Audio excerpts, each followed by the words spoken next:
What is up guys, Wraec is here with a new video, and today we're going to take a look at two of my favorite heroes in the game. I was testing a lot of PvP in the recent days and I wanted to find out whether in this new season two of my absolute favorites can shine. And I had to make a sad realization, which was basically they were struggling. They weren't really losing all the time. We got a lot of winning, we got a lot of wins, we got a lot of good wins as well.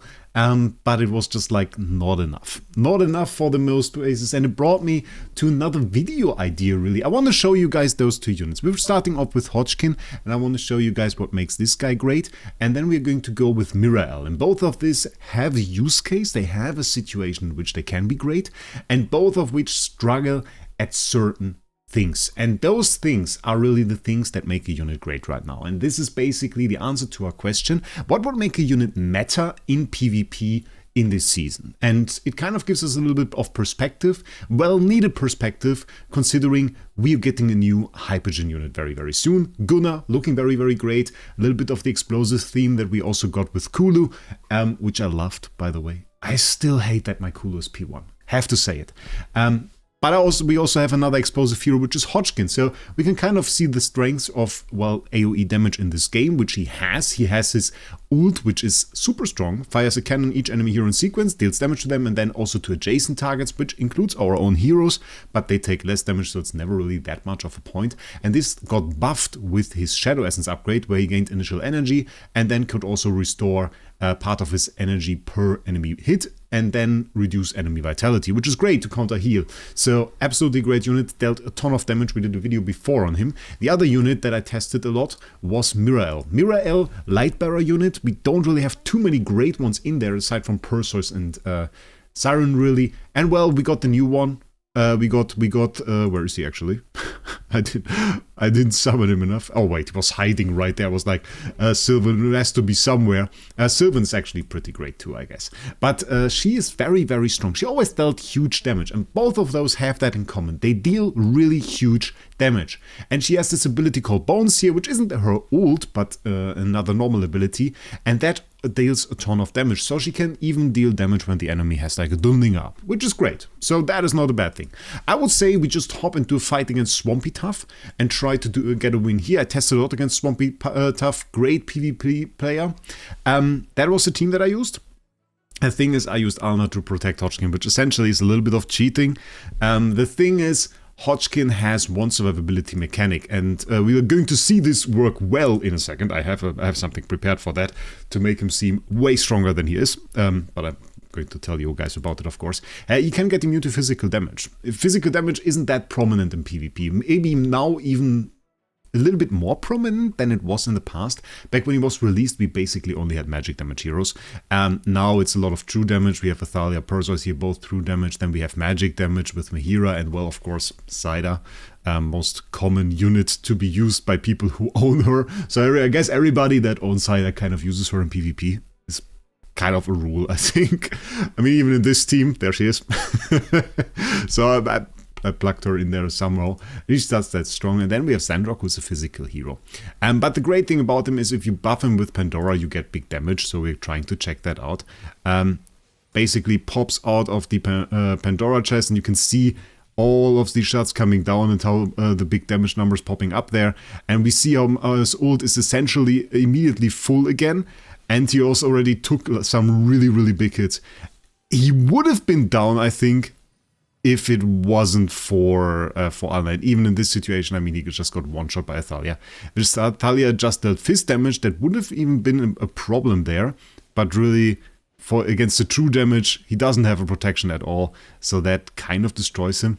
And then you end up really needing Alna to even get two ults out of him. Otherwise, you just get nothing. So that ends up being like a big problem. I think we still win here. Do we?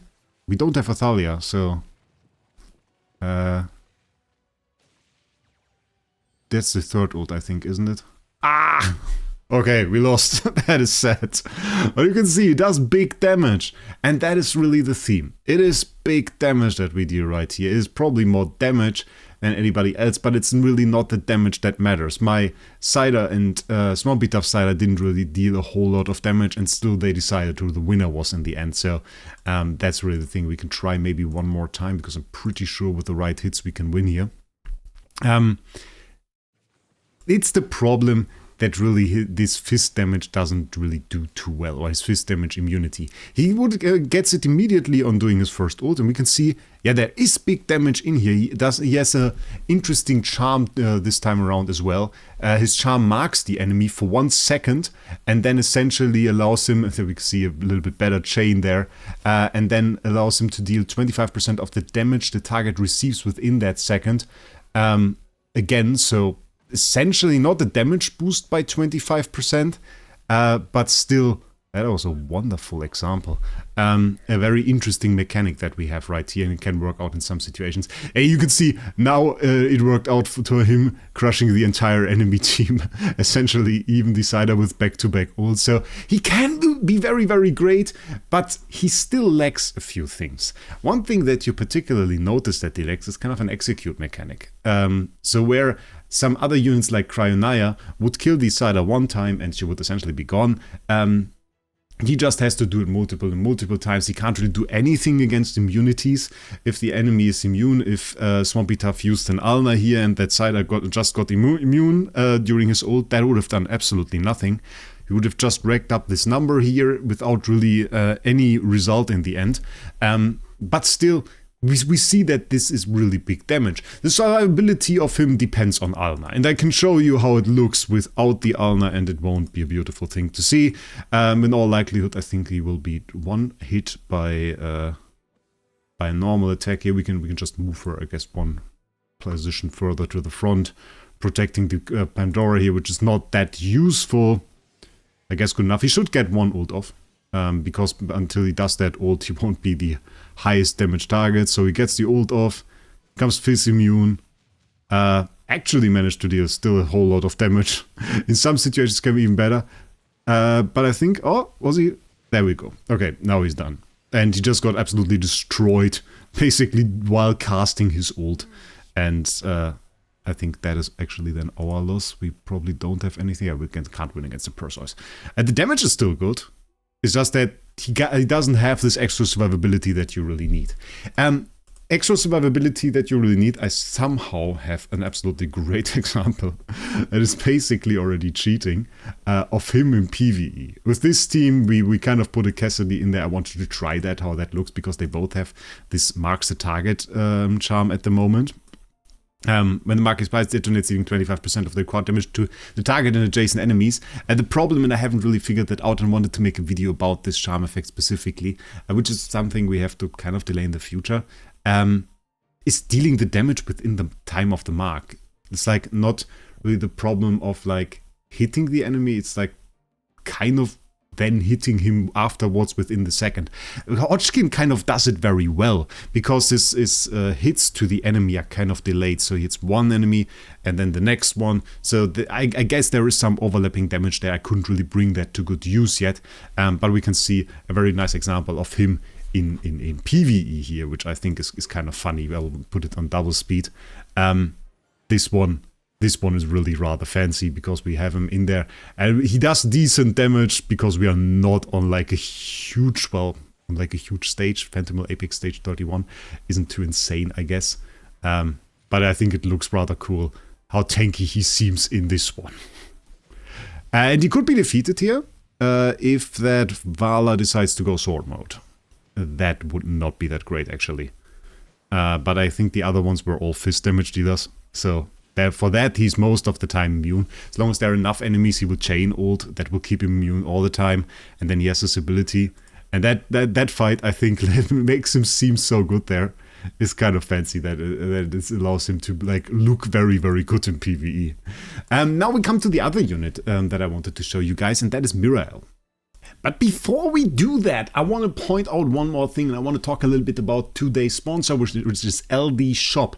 And there's one particular pack this time around that I can really recommend you guys here, and that is the Amberlight Journal Secret Trip. Because what you get right here is absolutely insane. I didn't even notice that myself. It's only 20 levels because it's just for this event. A ton of cosmetics on the free side, and like you have a little bit of hair here, the eyes, I guess, which are pretty cool. But really what caught my eye here, well, partly this wonderful robe, which I think is pretty cool. It looks very, very fancy. But the 30 stellar crystals that are in here are the madness, in my opinion. 30 stellar crystals you get for this. It's listed at €11.99 right here. If you click the link in the description, however, and go to LD shop, register an account, you can find this for $8.27. Save even more when you register an account through the link. You will get a 15% and a 5% discount coupon, making your purchase even cheaper. But $8.27 for 30 stellar crystals plus some cosmetics. Absolutely insane deal and wonderful opportunity if you want to support my content over here. So hit that link if you want to support me. I thank you in advance. Okay, we have to watch a replay on this one because it makes her look stupid good. So first of all, we start off with the attack boost and everything. Absolutely melting through that enemy Dunlinger, taking them out. And then she goes to the side here, which is just such a wonderful position for her. She doesn't really have huge range, but you can see how the magic damage is hitting there, how it's absolutely annihilating the Cider on the first glance. And up until this Athalia now nukes her, she was taking out the enemy units one by one, absolutely at a ridiculous speed. She kind of seems like a melee unit. Every single time I use her, I kind of feel like, well, it looks a bit more like a melee unit than really a ranged unit. It might be because her range is not that great, but really it always feels like that. It's 3 range only, which is kind of short for that. It's a great opportunity actually to use her with Eliseth, but really, I don't have her on this account, so sadly we can't really try. Would have been nice to do that instead of Cider here. And I want to show that to you guys one more time. So basically, with the Pandora buff, you have to check out the numbers that she does on this enemy Dundinger. We have 831, 417, and 2.5 million just casually taking them out. Then annihilating everything in her path with her ult. And then going back to this Bone Seer in normal attack, which is like a huge damage over time, and then back to the ult. So the ult is just annihilating everything in her path when she's there. So that really works out. But she has big damage even without that. And that is kind of something that is very special. I think that is maybe an opportunity for her. In the same way as the physical damage immunity might help Hodgkin pop up as soon as we get like a really strong physical damage meta, which is unlikely, I'll be honest. It is kind of unlikely that we get a super strong physical damage meta, just because true damage is inherently better. There are a few ways already to counter physical damage, but that is kind of the saving grace for a Hodgkin. And for Mirael, it would be mostly a very Lightbearer focused season, with, well, in a rather big lack of good Lightbearer units. I mean, you can go with Perseus, you can go with Siren, but you really don't have proper teams there yet. And then she could shine. She is definitely a little bit, well, undervalued, underhyped to that extent, but both of those have problems, and they are just not the round kit. And that brings us now to the question, what really makes a good hero? Well, they kind of have to function as a winning condition. In today's meta, they either have to support a winning condition, or they have to be their own winning condition. Support the winning condition, one of the stronger meta heroes that we got quite recently, and I'm in the wrong tab here, would be Alna. Alna by herself won't win you a fight. That is just a thing. But combine Alna with like any strong damage unit, whether it be a Cryonalia, a Cider, even a Perseus, and you have yourself a winning condition on the board that is so a lot stronger than before. So we have this supporting side on the one hand, but with Hodgkin and Mirael, we were specifically looking at damage dealers. So what are the good damage dealers at the moment? Something like Perseus is a great damage dealer. While being reliant on support units, giving him temporary buffs, he brings so much to the table that in the end he works out as what people call a hyper carry. So he's tanky enough to survive most hits from enemies. He has true damage, which helps him destroy a lot of enemies. He also has a ton of support. People rarely even notice, but it's like you have attack increase, fist damage increase, and all of that. He has a kind of a saving grace, which is the fertile ground HP mechanic, where he kind of dissolves the fertile ground to survive a little bit longer. And he has so many different things that work for him. He's unaffected, that it becomes kind of hard to counter him. The real counter to Perseus, to an extent, is Mihira, who's like kind of a counterplay hero. Wouldn't call her necessarily meta, because Perseus, while he's countered to an extent by her, as she delays his buffs and counters some buffs that would otherwise come to him, it makes it more difficult to use something like Xandrock. She's also kind of countered him because he has inherent AoE damage, and that is something Mihira is weak against, because her survivability mechanic is just becoming mostly invisible, not invincible. So if there is some AoE in her general direction, she will die. So that is rather difficult for her. Other than that, really the only good counter is something like Alna, a unit that Perseus can't punch through and that he just targets. Then we have other units though. So like I would say the first real hyper carry we had in the game was Diana. And a lot of those hyper carries still are in the Hypergyn and Celestial factions, which in my opinion is a bit of a problem for the game. It is something that is, to me, inherently boring. It is something that is not very exciting. To have all the good units there in your special summoning pool, and then you have some weaker units outside of it, that we have this development more and more is kind of saddening for me in the game.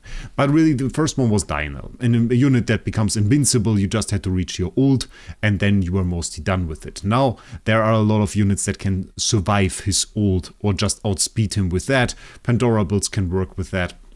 And then, of course, we have stuff that can revive, such as Saida. Saida is just so difficult to remove. Her winning condition is doing 3 ults. Most units can't get 3 ults. But she has huge damage reduction. She has huge recovery, really, because she can recover from her seeds and like revive herself. And then she has huge damage. She also has true damage, and is probably the strongest unit in PvP right now. A unit that is, from my feeling, really so oppressive that you end up fighting her in like every top team. Pioneer is a wonderful example for that. If you guys are aware of that, Pioneer is the testing server for AFK Journey, and you used to kind of fight very different teams there. People went in there and they wanted to try their fun teams. They wanted to try something new. They wanted to find out which unit is really great to use against other teams that you didn't want to build. You would find out about something like Hodgkin or Mirael because they were suddenly used on Pioneer, and people were excited to see how much damage they did. That was really the main thing.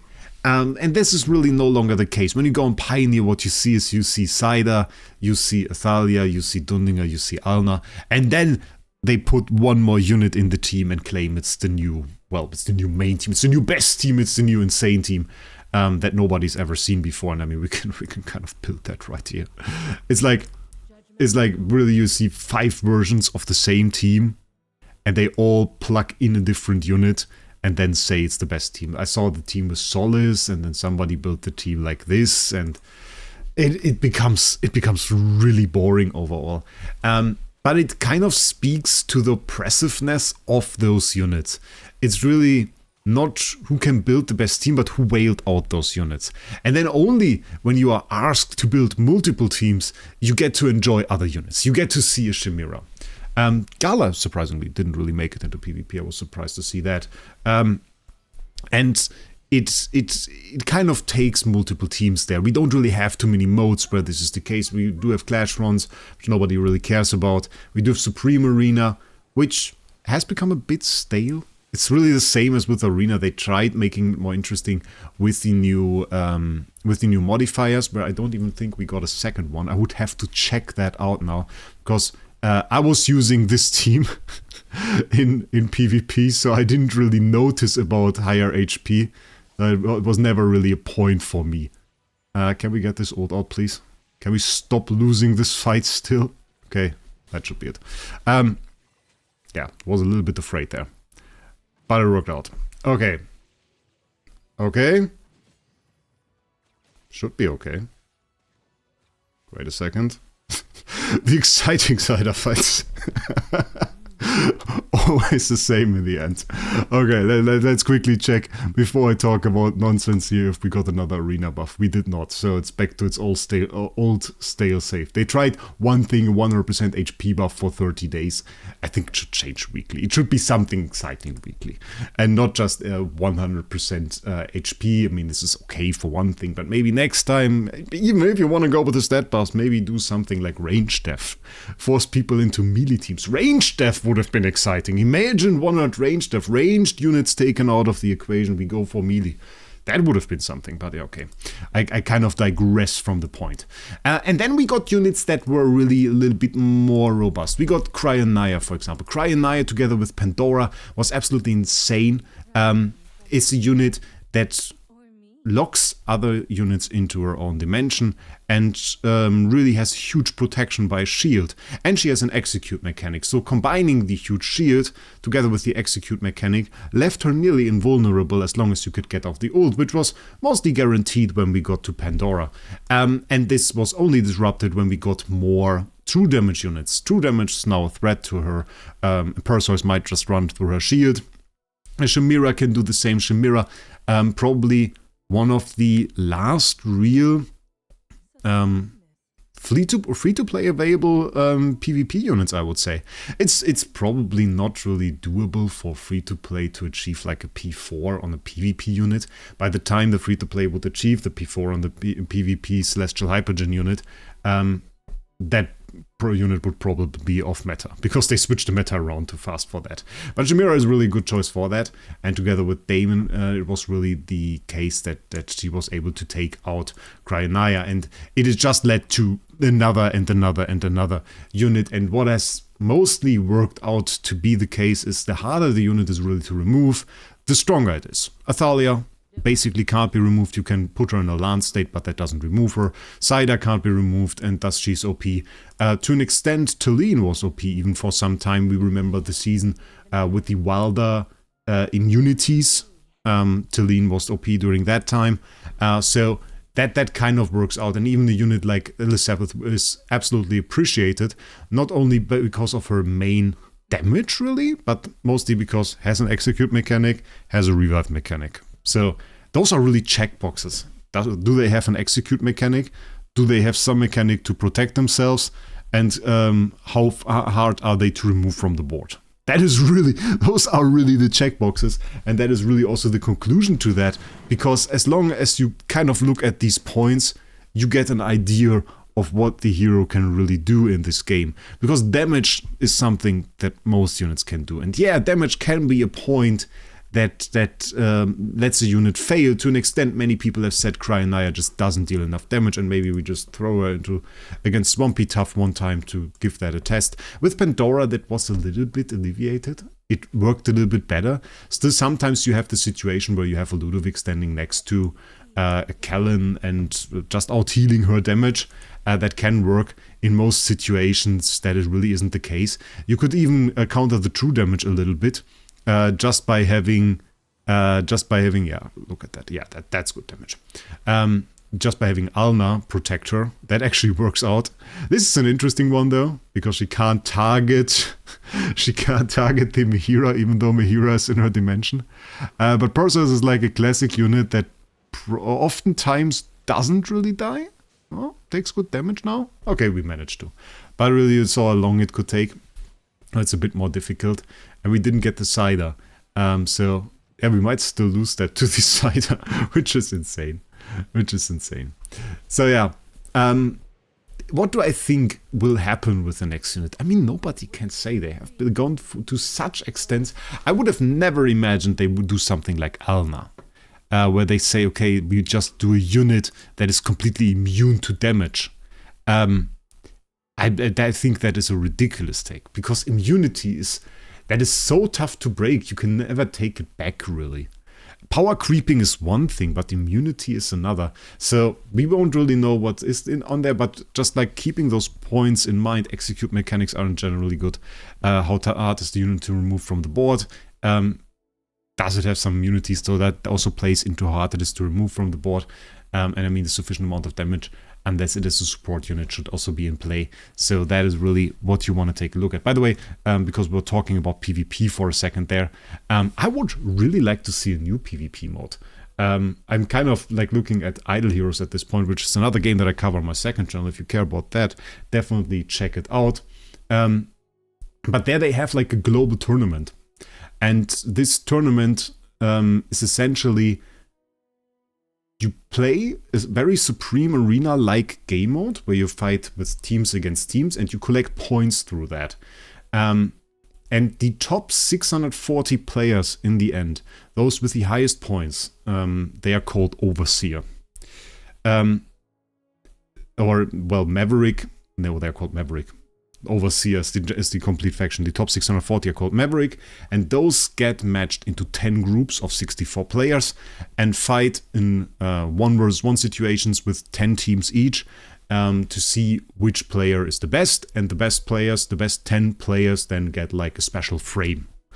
So I think something like that would be really cool. I mean, obviously it's a whale contest, but to an extent it's a gacha, so you kind of have to have that at some point. So anyway, I hope you enjoyed this video. Tell me your opinion about Hodgkin and Mirael down in the comments below. If you know any heroes like that, that are kind of just like underhyped, feel OP sometimes, but really can't make the cut, then let me know down in the comments. In any way, I wish you a great day. We'll see us in the next one.